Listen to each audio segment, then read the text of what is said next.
Chongtlai Historical Village Episode 2 Ilongai thlang u kumsa ka chu kwa som thum pan hi atang chuan chongtlai khuwa chu neimit lewin aloding chho tran ta a hunte alokal chho zela kumsang hi som pali alo thlen meu chuan chongtlai khuwa chuan Mizoram Historical Village ni na din hun an lo nei tereng maya Mizoram Historical Village ni na din hun an nei theina na an malak dan tele an khutlang din hun te hen jeng hian min hril ani thằng thằng thằng sáng cả giặc của sầm nga sáng giặc của sầm rục thì về lại UPC sáng của sầm rục sầm nga anh đi nga sáng của sầm rục cả Roman Catholic anh đi về à apa khâu tập thể chút tún hai cái thì mấy anh tao mà hàng sầm tế ý cái thì tế khám khá anh ta cái chuyện hay là vậy hiền để cắn hẳn sôi cài lệ đó thì tụi nó chút kumsang hi som pali February ni som hi pakhata chongtlai chu Mizo Historical Village tin kan han in puang ta ya kan han soi tak ang zong kha kan pi pu tena aziak lo te athen te chu Mizo mi thiam hasa ten history ate po an ziak langa ziak lo anga te po kan in ro chu na hian kan lal sul nu le mun ma te kan kha chiang em a sumi ba ka chuan helai chongtlai tlanga hian mi kuala te hun ma dai to van nuai lian te hun ma to a sul nu hiom tlat mai ni khi lai tlang sang a khian lung milem kan tiang a hi mun hia hian oma chung an lung milem a sia te chum tunlai ti mai la Mizoram an ron tlak hun lai an zia ne na in ang lo man lai put chuak ti hria teng ran lung pheka apong zong a thil zia kha an la ta chung chu mun hia khian mu tur ma chu ba ka he ta sai bol pui liama khian lung milem ala om le boka chuan he ta tu na kan kot chua thei a son khozol ne na kan inkar chongtlai dai mai a son lung milem om boka chuero chu hemi lungdar rot lai hian an ti cheta nen tia chu kan hu man ve lo ke ni chon ta ina adang ro chu mu thein an la om veka khuwa tang hian apan na hi a hla ang reng hloma akong te po hi kan han sial fai ve thin bok tak na in a fai reng hlei thei bik lo chu wang chuan pan na te motor kong a han lai te hi thingtlang khuang ang kan ne sum le pai te hi harsa historical village kan han puan te kha chuan kan aizola po top kan ti thei tur ho media ho khan ron kal kim viawa chung te po chu kan han thua ya kan lung milem pakhata phei khi chuan dinosaur lem ang tak khi ziaka chu media ho te ne po kan han en lai thina hei chu thil dang lem mo pu tur chu om lo ma se aoi om lo ani heti hun line dinosaur om lo topang ante ma se la lungphun reng a hian kan Mizo pi pu te hian lungphun an om hian an ni hun lai a chuan kho khata pa om thei pa kho sa thei ho bakin lung an phun thei ngai lo chung an lungphuna an ti lan thina chu an wang lai huna an thil ti ro pui deuh te tar lan nan an hmang thin chung lung milema chuan an sai tha lem te an sakei tha lem te an tumpang te an zuk chal tha te lem an tar lang thin ani then kha chuan khilaya dinosaur lem ang tak po tangkong lem aniang ten han tia ma se hangai tu awang in tangkong tha mai chu pasal thain har sa takalung an phuna khan an tar lan du kha ang om lo ni khatiang te ni awang khan helai chongtlai tlang hi khon na me na ni bik lo ve lal kha te mai chau ni lovin Mizorama mi hring an tlak tran tira po hian hnu hmanei tham tak nam lian tak enge mo zong an om to che kani chu wang chuan kan sul hnu kan thil hlui nei te hi khokhat anga thil om rawa chuan ke ni ai nei tam bik hi an om lowang kan tia te chuan historical village kan in puang ta ani chu atlang pui atoi thei ang zong kan soi thei chuan ni mai ang ta khan ni chuan lai te chu in zo thei ang ai ta ila en kho chan chin in zia hian thil hrit chak deuh mai pakhat hei hoa khawtlang in rel bawl dan tih vel zopa pawl khawtlang chhunga tlawm ngai pawl ding tiang reng ho vel ani hetah hian Wolf Cup hi hei eng ang nge an ni eng ti nge in din chho dan eng ti tur nge tlawm ngai pawl lampang hei hi longkai nge Boy Scout kan tih kha kan hret theuh anga zoram hun tina Boy Scout kha a ding thin ani Boy Scout nen khan an din hi ein rual thuak an ti mai thina kan pian hma hun ania kan chiang lo viawa ama ro chu a hun lai ami miladam tina an le khasiaka Wolf Cup hi an soi lang thina chuta chuan he Wolf Cup hian thutiam an neya chu Jing Heno chuan a pui thu a som thin Jing Heno chuan ama thu a som mai lo ti le pathian le lalber le kan ram ta na ka ti tur pual ti turin Wolf Cup pek dan som turin le ni tina tuai motal ta na thil tha ti turin dan som turin le ni tina tuai motal chan pui turin thei top chu ka tiam tlate ti kha Wolf Cup a tel tur ho chuan an tiam thin a nen tia khami tiam thei lo kha chu an pawl a lu khan rem ti lo tin a hun lai hian khami thu an tiam thei piang ka chu member an ni thei tina ni mo an soi hmangin heti hun lai hian thalai ho zong chu Wolf Cup pek a hian an lut vek an nen ti thina tin an hruai tuina zirwang te pawh ni mai theia kan soi lo thei lo a tlangval biak lawma kha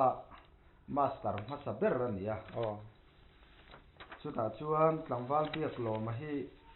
dang dai na deuh mai nei a kum som hnih pahnih mi leka nih lai na thia chu tian ni chung chuan tlangval tena an en ton le nula tena an en thlak khop in hminga chher thei ani naupang ho thleng khan biak lawma na phal lo an ti chuan an ti lui ngai lo reng an ti chu tiang khop chu an master kha lo ni tlat mai a khatiang ania wang khan an master in a zirwang te pawh niang e Wolf Cup pe kha ueme din hma a to ania chuwang chuan tun lai a ueme hna kan ti te ang hi an chom vek ani ber mai zolbuk a to si lo a zolbuk le ueme in kara ding ani nun chan zirna ang ve tho ni mo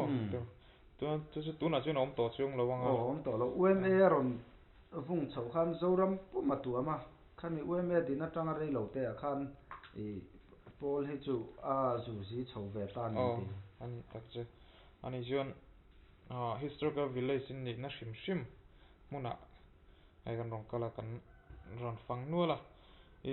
ti in hun ma vel hi an ti nge in zon chhuah dan vel hi a hau tak ngot lo mo a then chu hriat mang hlei lo hmunah te awm tho si a then chu langsar deuh ate pawh manga an ti nge in zon chhuah dan hemi a tlangin a khua hian in zong nge a hau tak a khua ang chuan zong lo ve hei na tuna pawh min hmu ang te hi kawng leh lamah chuan in fak thu ni lo hram sela a bul phur han sawi tur chuan kan sahlam atang khuan kan in tan ani ber mai a kan sahlam te pawh khu tun hmain thenkhat chuan thing tua tan ten lo thlaka tikhan a riral mai dawnin kan hria chung lai chuan kum sawm pahnih sawm pathum vel chauh kan niang kan thian ho te pawh hi kan thian ho a upa pawl kania kei pawh kum sawm pahnih sawm pathum bak kan ni lo ang tikhan rangva phekah hian rawng te kha mi kan dil chopa chung chuan kan ziaka he thing hi hum halani tu man tih chiat lo tur tih te kan tar a tikhan thirzai te hian a kung te kha min an sah lo nan kan ti kan vet ve thina a thla te kan lak puia tichuan hun a lo kal ve bewa sang hnih kum bawr vel atang khan chawngtlai khua aizawl a tla thla te khan min ron hlut pui ve tan chho ta tichuan welfare din ani ta welfare a lo dinga an ni in khulama sarkar lama tanga hmalak dan te an han zonga tichuan sahlam pawh chu pui tling taka hum hal a enkol thei dan tur kha an ron zong chuak ta ti chuan kan ti chiat zo mai ti kwan kan hum hal thei ta rama ti chuan hei rang hlelo thlan kan han ti te thlan mual hmasaber thingtlang thlan mual hmasaber kan ti te lal lung do kan ti te pawh khi kan sam ve ram thina hei mingin zirtir tu te ka lo nia engemaw chang a hnim lutuk dawn hi chuan zir tawp chawhnuah naupang WEI ah te hian ka han sam pui thina chutiang chuan kan tia zingkar ah te kan in ko khawma thian ho chutiang chuan kan han sam thina ti chuan sangkha zakua somriat pariat chhawbor vel atang khan UMA ah hian committee member kan lut chho ve tana chutia kan han lua tang chuan library din te kan rota chutiang atang zel chuan a local chhota UMA ah khan heng hum hal hi poimo ani kan tia ti chuan UMA ah sub committee culture and literature sub committee din ang te kan te ti chuan UMA min lo ngai poimo sak hlawa chung te chuan din chho ta zela chuta tang chuan tun hi kan lo thleng ikimayang chongtlai khuwa hian pipu te su hnu mun som hnih chuang lai a awma chung a hming le an chan chin chu hen tiang hian min hril le a sa lam khu ani thot maya ni sina kan soi ang kha sa lam din huna chon soi non bak ta loilang pani na chon lal ruang a lung ka ke ania lal ruang lung ka ke kan han ti hian chongtlai a chau khi chu om len lo mun thang a oma lal ruang a hi doi thiam ania alo ofak chak viaw aniang chu kan dai chak lung te po lo kap ke chuan lung sen te po kan han ne lung sen khi ni kuala hun lai to a khotlang bu le bala kan hau sak don le don lo ai en na nan lo man thin alo nia a sen that viaw chuan kumin zong kan kuma fu don e bu le bala kan hau sa don an tia a sen that bak lo chuan kumin zong kan che fu don lo niang an tia chu tun thleng po hian dik na chen ki chu ala om ve rengin kan the thin chu lawa chuan lung milem khania ni china kan han soi tak te tin ni kuala in hmun hi khilai tuna playground sira kian ala om boka chuan lungphun sang ber hi a san zawng hi fit som hnih pali le chan ve sang ania hei hi chu tun tlai khaw hnuwa chongtlai Presbyterian ko thran atanga indang chongtlai Phaiveng Presbyterian ko thran ten chanchin tha kumzat lin lom nana sangkha zakua somkua palian lom an phun kha nia chuti lo le chuan poi tha kon hi hei chu Mizoram dil lian ber bar marama om tiang deuh kha nia kho haya oma poi tha kon ni china kan han soi tak ang khan chhaklam ral ho ni kuala pasal tha ten an lo tha na abik takin chonglu tan ral bila a tha na mun ania kho hai phul na so na nia hei hi ni kuala pasal tha chonglu tan a tha na ne hemi ko na hian lungphun te po kan han tum thina ma se kho hai son kan ti ve dona lom hian ti tlatan phalo tun thleng phei chuan an phun chuang hlei lo a chuan sang hlei thlan ania kan thlan mual hluia kha a awm na te kan hanin ko huwa khalai kha na ma kholhui thlan mual so ta son kholhui thlan mual a hian tlem han soi thui le taila sangkha zakua somthum chhowa khan Mizoram bor sap khan khotinin thlan mual nei tur ti thu chhuah asiama khati hun lai te kha chuan kan in phum na sang kai ten hnuai te kom chhaka te in hnuai te kota te kan in phum mai mai kha sap ho khan an du lo em mai thlan mual nei tur an chhuah ta ma se hemi ma sangkha zakua som hnih pali ah hian zahuat a hian thlan mual fel takin alo nei dai to mai chu kan han chui vel then kan han in zot ta Facebook ah te mission ven thlang khuan keini ai hma hian an lo nei amaro chu a om tho an ni chu sap thut an ni ta ko pui chu an ni tin kho then thena nang ni ai hma thlan kan nei te ma se kan han chui chen hian lal chung te thlan lal chung te phum na bik lal chung kuam mo khatiang te tin chung ko hung te na kan chung ko chu heta hian in phu mang an ti ang te khang chau kha lo nia zakuata zong kha chuan nen lo zakuata than mu le ro chu tiang ani lo ka pa zadai lo ang ei hi sota tu na than kan hmu theia so chuan phum ma sak ber ani kum sang ka ko som hi pali ya phum kha nia chuan chu lo wa chuan khopui tan kan te kan kal man talawa hei Mizoram tlang sang ah hian lung api alok lung tlang hing te pawh an langa ma se khopui tan a kan han chuan khi chuan lung tlang hing te so chu kan chuk en na deuina ai level hnuai deuh fe hi chuan maro chu keini khua hian kan tilar ve thiam lo kan lo tilar ve lok lo a te na ne na a hmun taka kala te chia po khi om lo ani ang san zong po hi mu mal takin kan hello lalma chuan a zo fa hian Mizoram tlang hming thang te tia khan khilai khopui tan khi aron tel ve ta khopui tan khi tun hma a hming thin chu tran tin ching khopui tan te nia khopui tan ti he lam hming sei du lam he lo har sa thina khopui tan kan ti tun historical village kan han puan po khan min on tlo tu te na nuam an ti lai ber the nia tran tin ching chu lasilal nu ania then khatin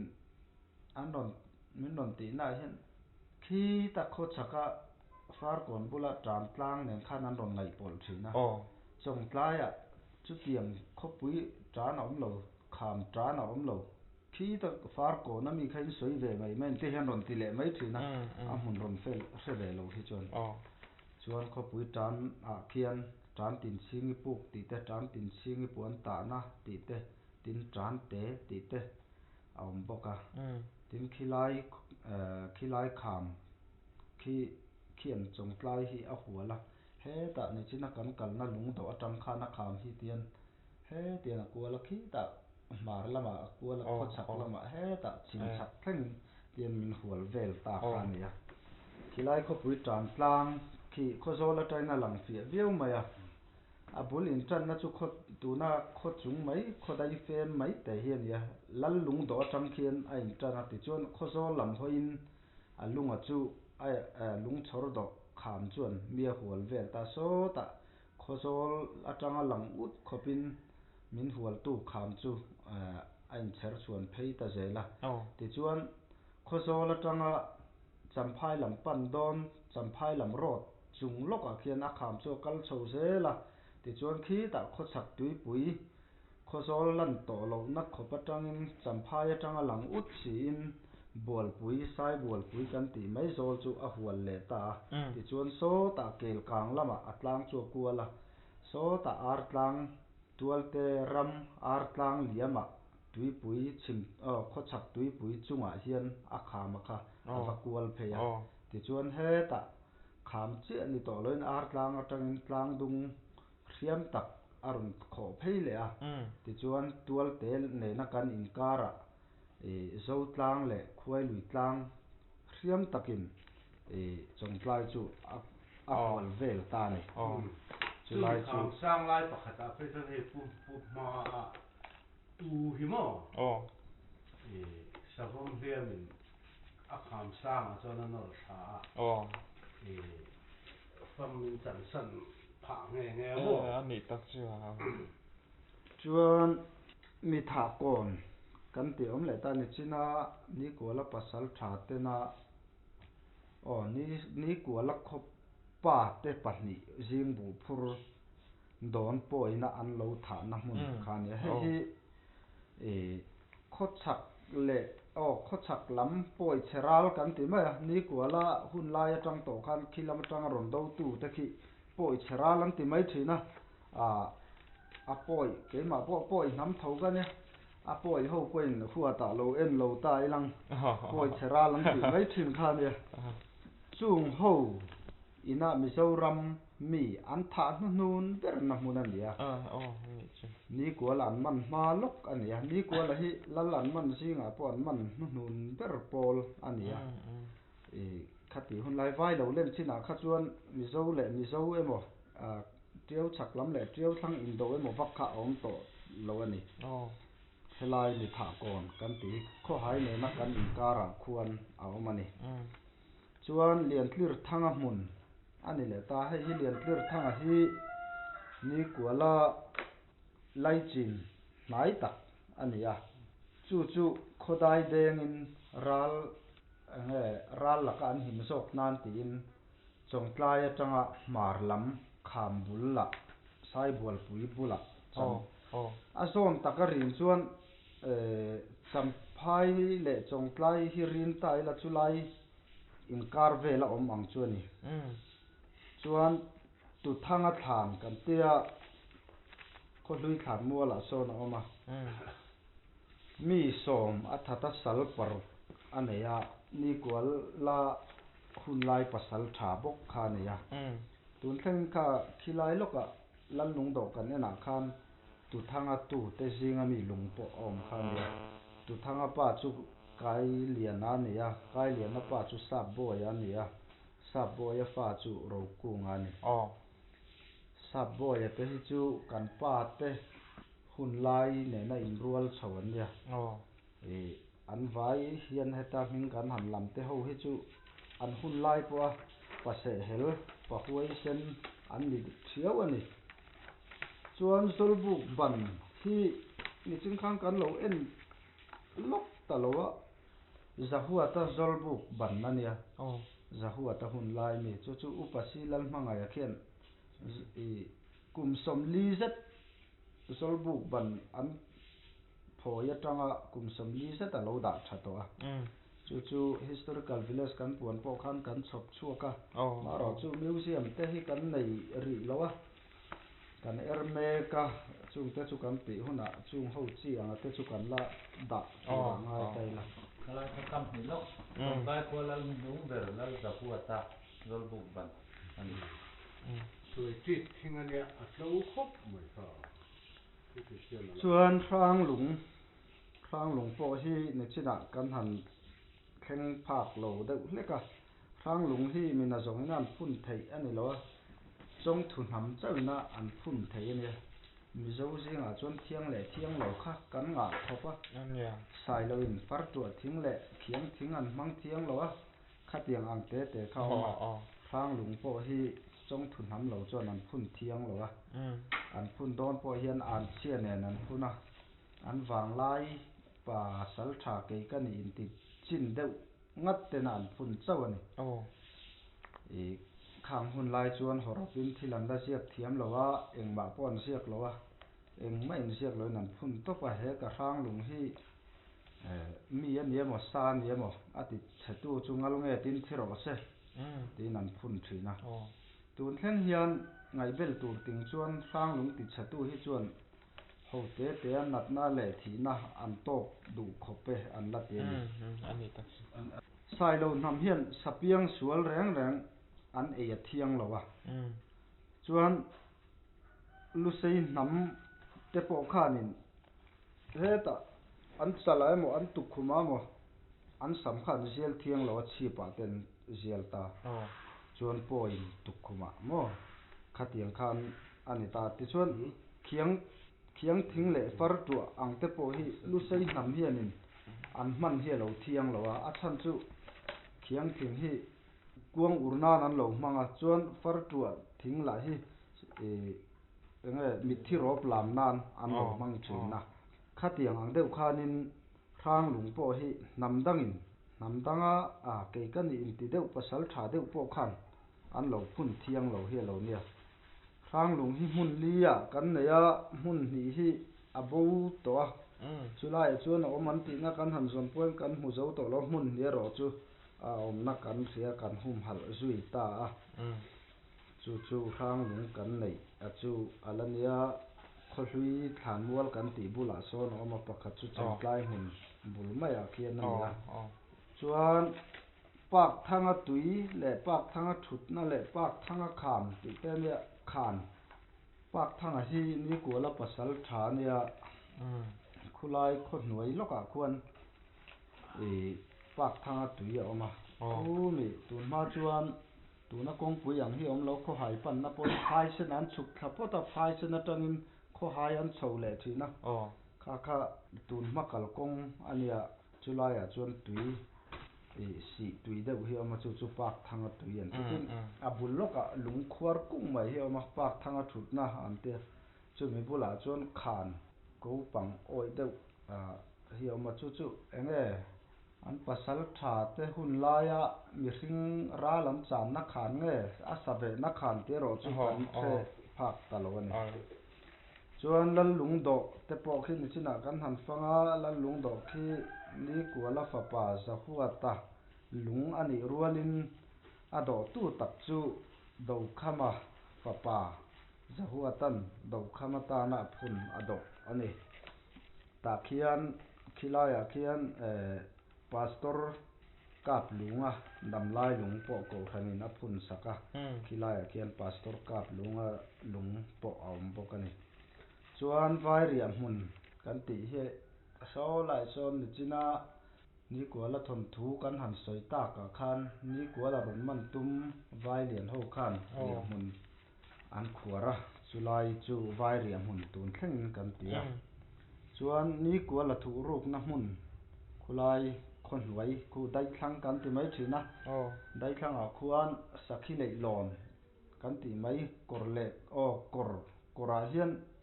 enge khuwa wangina siam sa ang hi lei in do hi oma mi hring do chop ni lo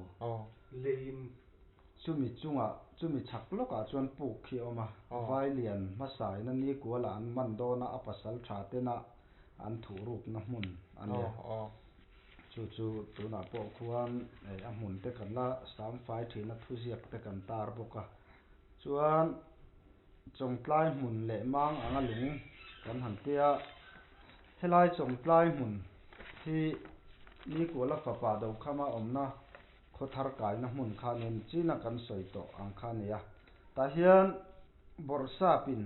tlang a sema chuta chuan zahua ta hian adai ri tun thleng na la da tha kum sang zugwa som thum palia zia to khania chuta zahua ta na azia dana chuan a helai thu te hi tar lang phela in borsa pin tlang a sema kapa tan tual te ar tlang chongtlai aruat saka ke kanga chuan keipo kalo piang ve ta ar tlang kan kai in somruk lai kan nia chuta tang tual te a kan kai le a za somruk lai kan lo tling ta tin chuta tang chongtlai kan kai le a in sa som serri pasari lai kan lo tling ta ani